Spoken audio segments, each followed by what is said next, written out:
अस्सलाम वालेकुम। सब कुछ अल्लाह पर छोड़ दो, फिर देखो तकदीर कैसे बदलती है। शिकवा नहीं, सब्र करना सीख जाओ, क्योंकि शिकवे से मुश्किलात बढ़ जाती है और सब्र से मुश्किलात आसान होती है।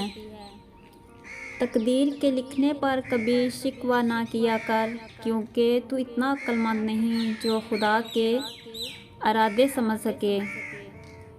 सब्र रखो, हर चीज़ आसान होने से पहले मुश्किल होती है। अल्लाह बेहतर करेगा, लेकिन अगर अल्लाह ने बेहतर ना किया तो यकीन रखो अल्लाह बेहतरीन करेगा। तुम ज़ुबान से कुछ कहो या ना कहो, अल्लाह तुम्हारे दिल का हाल जानता है। नसीब बेशक अल्लाह के हाथ में है, मगर दुआओं का अख्तियार उसने हमें दिया है, और दुआएं ही तो है जो तकदीर बदलने की ताकत रखती है।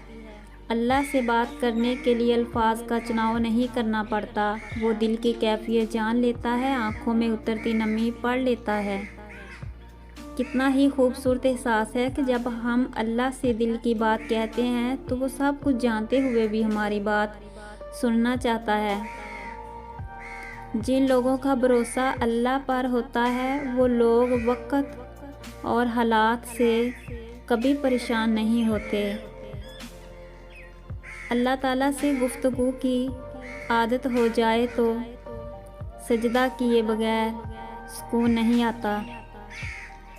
हम रो भी देते हैं, टूट भी जाते हैं, पर अल्लाह हमेशा हमें जोड़ देता है।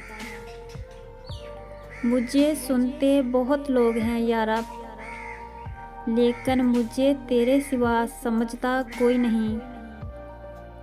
अल्लाह ताला से हमेशा वो तलब किया करो जो तुम्हारे हक़ में बेहतर हो, ना कि वो जो तुम चाहते हो। हो सकता है तुम्हारी चाहत बहुत कम हो और तुम्हारा हक़ बहुत ज़्यादा।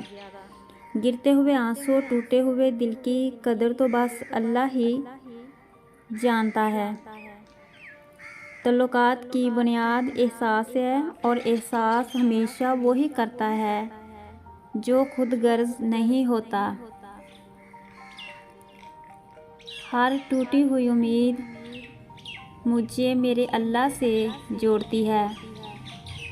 वो अल्लाह ही तो है जो दिल की खामोशी को भी सुन लेता है।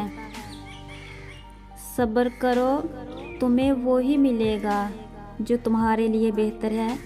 अल्लाह देर इन्हीं के लिए करता है जिनका मांगना उसे बेहद पसंद हो। ज़िंदगी को खुशगवार बनाने के लिए एक छोटा सा असूल अपनाएं। रोज़ाना कुछ अच्छा याद रखें, कुछ बुरा भूल जाएं। हर रुकावट में कोई ना कोई बेहतरी छुपी होती है, ये बात अल्लाह ही बेहतर जानता है।